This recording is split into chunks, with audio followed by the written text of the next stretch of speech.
மிதுனராசியை பொறுத்த வரைக்கும் ஏற்கனவே குருவோட பார்வையும் நேரடியாக 5ஆம் இடத்துல விழர்த்தும். இவருக்கு சுக்கிர பகவானுடைய 5 பார்வையும் நேரடியாக 7ஆம் பார்வையாக விழர்த்தும். பஞ்சமஸ்தானத்தில் பெரிய புண்ணியத்தை ஏற்படுத்தக்கூடிய நாளும். திடீர்னு பார்த்தா லக்ஷ்மி கடாட்சம் நம்ம வீட்டில் செல்வங்கள் தரை தோங்கும். பூர்வ புண்ணியத்தில் ஏற்பட்டு வந்த சொத்துக்கள் சார்ந்த விஷயத்தில் இருந்த பிரச்சனை அதெல்லாம் விலகத்துக்கான கால அமைப்புகள் ஏற்படும். ரொம்ப நாளாக எதிர்பார்த்துட்டு இருக்கையா, அதை கிடைச்சா நான் ஓரளவுக்கு கமிட்மெண்ட்டில் ஆகிட்டு அதிலேருந்து நான் விடுபட்டு வெளியே வந்துடுறேன், கடன் பிரச்சனை அதை நினைக்கிறவங்களுக்கெல்லாம் இந்த அமைப்பு சொத்து சார்ந்த விஷயத்தில் விற்பனை செய்யக்கூடிய அமைப்போ இல்லை சொத்துக்கள் விற்பனை செய்து நாம் வெளியே வந்து நிம்மதியாக இருக்கலாம். ப்ராப்ளம் நிறைய இருக்குது சாமி, இல்லை வீடு கட்டிட்டையா நான் கிரகப்பிரவேசம் போகலாமா, எல்லாமே செய்யலாம். மிதுன ராசி பொறுத்த வரைக்கும் வீடோ இடமோ இடம் சார்ந்த விஷயத்தில் இருந்து வந்த பிரச்சனை, தொழில் தரக்கூடிய அமைப்பில் இருந்து வந்த பூர்வீகத்தில் இருக்கக்கூடிய சொத்து பிரச்சனை, நம்ம பங்காளிகள் தாயாதி பங்காளிங்க கையெழுத்து போடல, இந்த மாதிரி விஷயங்கள் எதனா இருந்தால் அதெல்லாம் இப்போ மாற்றி அமைத்து உங்களுக்கு ஃபேவராக வருகின்ற அமைப்பு தான். ஒத்துழைப்பு உங்களுக்கு எல்லாருமே இனிமேல் கொடுக்கக்கூடிய அமைப்பு தானே கண்டி. ஒத்துழைப்பு யாரும் செய்ய மாட்டேன் கொல்ல மாட்டேன்னு சொல்லக்கூடிய அமைப்புகள் இல்லை. உற்றார் உறவினர் இடத்திலிருந்து வந்த பிரச்சனை இப்பொழுது விலகக்கூடிய காலமாகவும் இந்த காலம் இருக்கும் ஐயா. சுப நிகழ்ச்சிகள் நம் இல்லறத்தில் நடைபெறும். சுப நிகழ்ச்சிகள் நாம் கலந்து செலவீனங்களும் ஏற்படுத்தக்கூடிய காலமாக இருக்கும் ஐயா. எவ்வளோ செலவு வந்தாலும் அதற்கேற்றத்தில் ஈடுகட்டக்கூடிய அளவுக்கு சுக்கிர பகவானுடைய அமைப்பால் உங்களுக்கு திருப்பி கிடைக்கிறதுக்கான காலம் வருது ஐயா. இந்த பதிவினை காண இருப்பதுன்னா சுக்கிர பெயர்ச்சி 1/6/2025 முதல் 29/6/2025 வரைக்கும் நடைபெறக்கூடிய, அதாவது மீனத்திலிருந்து இடம்பெயர்ந்து மேஷத்துக்கு வரார். இது வரைக்கும் உச்சம் பெற்று வக்கரம் சார்ந்த விஷயங்கள் நிவர்த்தி அடைஞ்சிருந்தார் சுக்கிர பகவான். சனியோடவும் ராகுவோடும் தொடர்பு கொண்டிருந்தார். ஒரு 5 மாத காலங்கள் அவருக்கு தொந்தரவான விஷயத்தை ஏற்படுத்தியிருந்தது. ஒரு மனிதன் வாழ்வில் போராட்டம் என்று சொல்லக்கூடிய அமைப்பை சுக்கிரன் இல்லையேன் சுகபோகம் இல்லை என்று சொல்லக்கூடிய அளவுக்கு சுக்கிர பயிற்சியை நடைபெற்றது. நிறைய பேருக்கு மீனராசிக்காரங்களுக்கு நிறைய பேர் திருமண பாக்கியம் எல்லாம் கிட்டியது. குருவோட பார்வை இல்லாமலும் நிறைய பேருக்கு இந்த திருமண பாக்கியம் எல்லாம் கிட்டது. எதனாலனா பகவான் சுக்கிர பகவான் அங்கே இருந்ததால் எல்லா சுகபோகத்தையும் திடீர் திருமண யோகம், காதல் திருமணம் யோகம் எல்லாம் நிறைய பேருக்கு நடந்தது. நல்லதும் நடந்தது சில பேருக்கு. இப்பொழுது மேஷம் முதல் மீனம் வரைக்கும் இந்த சுக்கிர பயிற்சி எவ்வாறு இருக்க போது விரிவாக பார்க்கலாம் பாருங்கள். எனது அன்புள்ளம் கொண்ட மிதுனராசி நேயர்களே, மிதுனராசிக்கு இந்த சுக்கிர பயிற்சி எவ்வாறு இருக்குது? 1/6/2025 முதல் 29/6/2025 வரை ஒரு 28 நாட்கள், அதாவது முழு மதி என்று சொல்லக்கூடிய அமைப்பை கூட சொல்லலாம். எனக்கு தெரிஞ்ச வரைக்கும் 11 இது வரைக்கும் மீனத்தில் இருந்து வந்த சுக்கிர பகவான் இடம்பெயர்ந்து மேஷத்துக்கு வர உங்களுக்கு லாபஸ்தானாதிபதி, நம்மளுக்கு 5ஆம் அதிபதியும் விரையாதிபதியும் அவர் தான். அதாவது வரவுக்கேற்ற செலவீனங்களை கொடுக்கக்கூடிய அதிபதி அவர் தான். அவர் நடுமத்தி என்று சொல்லக்கூடிய அமைப்பு 11ஆம் இடத்துல சம்பந்தப்படும் பொழுது 11ஆம் இடத்துல இது வரைக்கும் வரவு வரலைங்க. என்னவோ சுப நிகழ்ச்சிகள்லாம் நடக்குது, அதெல்லாம் நடக்குது, எல்லாமே நடக்குதுன்னு சொன்னாங்களே, எதனா நடக்குமா? இனிமேல் நடக்கக்கூடிய காலம் என்று சொல்லலாம். இது வரைக்கும் கேட்குற ரூபாய் வருமானமே இல்லாமல் வாழ்ந்துட்டுருக்கீங்கன்னா செலவீனங்கள் மட்டும் எவ்வாறு, இது கடன் வாங்கி செலவு பண்ணிகிட்ருக்கீங்களா? இவையெல்லாம் மாற்றி அமைக்கிறதுக்கான அமைப்பு தான் இந்த 11ஆம் இடத்துல வருகின்ற சுக்கிர பகவான். லாபஸ்தானத்தை அவர் வீட்டை நேரடியாக அவரே பார்க்கறதால பஞ்சமஸ்தானம் பூர்வ புண்ணியம் பாதிப்பிலிருந்து நீங்கள் வெளிவரத்துக்கான காலம். பஞ்சமஸ்தானம் என்று சொல்லக்கூடிய 5ஆம் வீட்டை நேரடியாக அவர் சொந்த வீட்டை அவரே பார்க்குறாரு. அதனால் புத்திரபாக்கியம் கிடைக்கக்கூடிய காலம் குருவோட பார்வையும் அந்த நேரத்தில் கிடைக்கிறதால திரும்பவும் புத்திரபாக்கியம் கிடைக்கக்கூடிய அமைப்பு மிதுனராசிக்காரங்க. ஐயா இதுக்கு முன்னே கிடையாது, நான் இது மாதிரி குழந்தை பேருக்காக நான் காத்துட்ருக்கேன், திருமணம் ஆகிட்டு பல நாள் ஆயிடுச்சுன்னா திரும்பியும் புத்திரபாக்கியம், இந்த பாக்கியத்தை கொடுக்கக்கூடிய காலமாக இந்த ஆண்டுக்கு ஒரு முறை பகவான்கள் சிலருடைய பார்வையால் தான் குரு பார்க்க கோடி நன்மை என்று சொன்னாலும் இவரும் அசுரகுரு, அவர் தேவகுரு, 2 பேருமே ஈவன் டைப் தான், ஒன்றும் குறையே கிடையாது. சுக்கிரன் இருந்தால் தான் காமத்துக்கான அமைப்பு, சுக்கிரன் இருந்தால் தான் திருமணத்துக்கான அமைப்பு, சுக்கிரன் இல்லையேன் காதல் கூட கிடையாது, சுக்கிரன் இல்லையேன் சிவன் இல்லையேன் அதை சொல்கிற மாதிரி சுக்கிரன் இல்லையேன் சிவனும் இல்லை என்று சொல்லக்கூடிய அமைப்பு. அந்த அளவுக்கு சுக்கிரன் என்பது லக்ஷ்மி கடாட்சம். அந்த சுக்கிர பகவான் 11ஆம் இடத்தில் அமரும் பொழுதெல்லாம் உங்களுக்கு லக்ஷ்மி கடாட்சத்தை கொடுக்கக்கூடிய அமைப்பை தரப்போகுது. நம்ம இல்லறத்தில் பூர்வ புண்ணியத்தில் லக்ஷ்மி கடாட்சம்லாம் இழந்து போயிருந்தால் அந்த லக்ஷ்மி கடாட்சம் திரும்ப பெறுகின்ற காலம் வரப்போகுது. நம்ம புண்ணியம் என்று சொல்லக்கூடிய பூர்வ புண்ணியத்துக்கு நாம் சென்று போய் பார்க்கக்கூடிய காலம். அதாவது வெளியூர்லேயோ வெளிநாட்டிலோ இருக்கிறவங்களுக்கெல்லாம் நாம் பூர்வ புண்ணியம் என்று சொல்லக்கூடிய தாயகத்துக்கு திரும்பக்கூடிய அமைப்பு, தாயகத்தில் இருக்கிறவங்களுக்கெல்லாம் பூர்வ புண்ணியம் என்று சொல்லக்கூடிய அமைப்பில் நாம் போய் சென்று பார்த்துட்டு வரலாம். நம்ம ஊர்லேயே சொந்த ஊர்லேயே இருக்கிறவங்களுக்கு கூட சொந்த மண்ணிலே வாழ்ந்தா கூட வெளியூரில் வாழ்ந்துட்டு இருப்பாங்க. நம்ம ஊரில் போய் ஒரு 28 நாள் 10 நாள் 20 நாள் இருந்துட்டு வரலாம்ப்பா, ரொம்ப கடுமையான தாக்கம்லாம் ஏற்பட்டுச்சு அப்படின்னு சொல்கிறோமில்ல, அந்த அமைப்பு எல்லாம் இப்போ மாறப்போதையா. மிதுனராசியை பொறுத்த வரைக்கும் ஏற்கனவே குருவோட பார்வையும் நேரடியாக 5ஆம் இடத்துல விழர்த்தும். இவருக்கு சுக்கிர பகவானுடைய 5 பார்வையும் நேரடியாக 7ஆம் பார்வையாக விழர்த்தும்.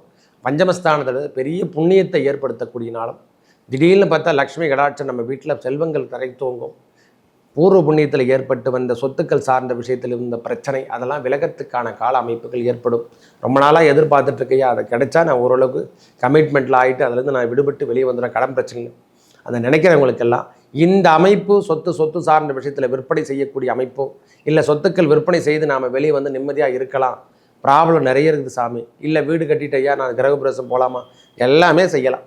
மிதன ராசி பொறுத்த வரைக்கும் வீடோ இடமோ இடம் சார்ந்த விஷயத்தில் இருந்து வந்த பிரச்சனை, தொல்லூர் தரக்கூடிய அமைப்பில் இருந்து வந்த பூர்வீகத்தில் இருக்கக்கூடிய சொத்து பிரச்சனை, நம்ம பங்காளிகள் தாயாதி பங்காளிங்க கையெழுத்து போடல, இந்த மாதிரி விஷயங்கள் எதனா இருந்தால் அதெல்லாம் இப்போ மாற்றி அமைத்து உங்களுக்கு ஃபேவராக வருகின்ற அமைப்பு தான். பெண் பிள்ளைகளுக்கு திருமண வாய்ப்புகள் உடனுக்குடன் கிடைக்கக்கூடிய காலம்.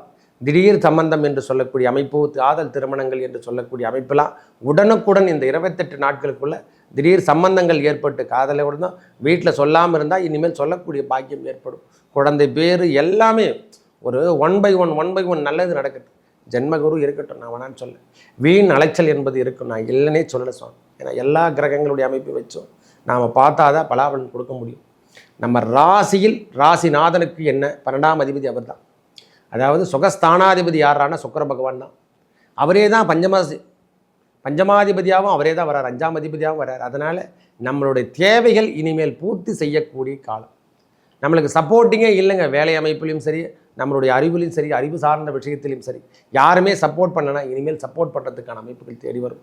கேட்குற இடத்துல ரூபாய் கிடைக்கக்கூடிய அமைப்பு, தொழில் செய்கிறதுக்கான மூலதனம், இவையெல்லாம் டக்கு உடனுக்குடன் கிடைக்கக்கூடிய காலமாக இந்த காலம் இருக்க போது. இந்த மிதன ராசிக்கு இது ஏற்புடைய காலமே. தொந்தரவுலேருந்து இவங்க விடுபடுறதுக்கான அமைப்பாக இந்த காலம் இருக்கும் ஐயா. முழுமதி என்று சொல்லக்கூடிய சந்திரன் எப்படி முழுமதியாக இருக்கிறாரோ அந்த முழுமதி போல இவங்க ஒளிரக்கூடிய காலம் வருது. நான் ஒரு வேலையை எடுத்து செஞ்சிட்ருக்கேன் ஐயா, புதிய வேலையை ஆரம்பிக்கலாமா? கண்டிப்பாக செய்யலாம். இந்த நேரத்தில் உங்களுக்கு ஒப்பீனியன் எல்லாமே நன்றாக இருக்கும். அந்த 12ஆம் அதிபதி என்பதால் வெளியாட்கள் மூலியமாக உங்களுக்கு ஆதாயம் தரக்கூடிய அமைப்பு தேவைப்படும். வெளியே ஊரில் நாம் சென்று வியாபாரம் பண்ணால் நல்லா இருக்குமா? கண்டிப்பாக நல்லாயிருக்கும். ஒத்துழைப்பு உங்களுக்கு எல்லாருமே இனிமேல் கொடுக்கக்கூடிய அமைப்பு தானே கண்டி. ஒத்துழைப்பு யாரும் செய்ய மாட்டேன் கொல்ல மாட்டேன்னு சொல்லக்கூடிய அமைப்புகள் இல்லை. உற்றார் உறவினர் இடத்திலிருந்து வந்த பிரச்சனை இப்பொழுது விலகக்கூடிய காலமாகவும் இந்த காலம் இருக்கும் ஐயா. சுப நிகழ்ச்சிகள் நம் இல்லறத்தில் நடைபெறும்.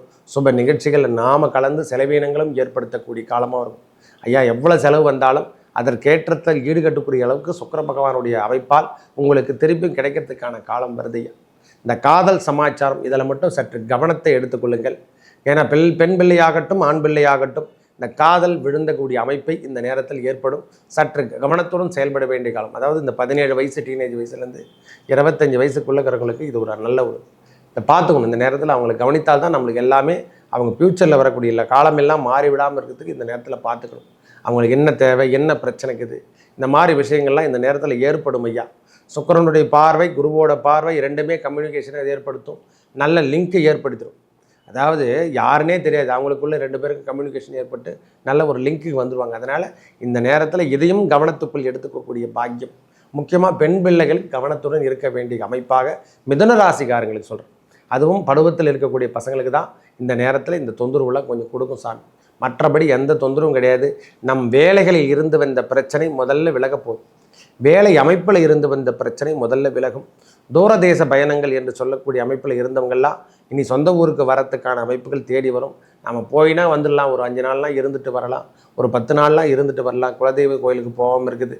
அந்த தேவைகள்லாம் என்னென்ன தேவைகள்லாம் விட்டுட்டோமோ அவை அனைத்தும் செய்யக்கூடிய பாக்கியம் இந்த சுக்கிர பெயர்ச்சி உங்களுக்கு ஏற்படுத்தி கொடுத்து பெரிய பிரம்மாண்டமாக செயல்பட்டு வந்த பிரச்சனையான ஒரு பிரம்மாண்டமாக ஏற்பட்டு வந்த ப்ராப்ளம்ஸ் இதெல்லாம் எல்லாமே பொடிப்பொடியாக நொறுக்கி உங்கள் கண் திருஷ்டி கோளாறுகள் எல்லாத்தையுமே இனிமேல் பிரச்சனைலேருந்து நீங்கள் விடுபட்டு வெளியே வந்துடுவீங்க.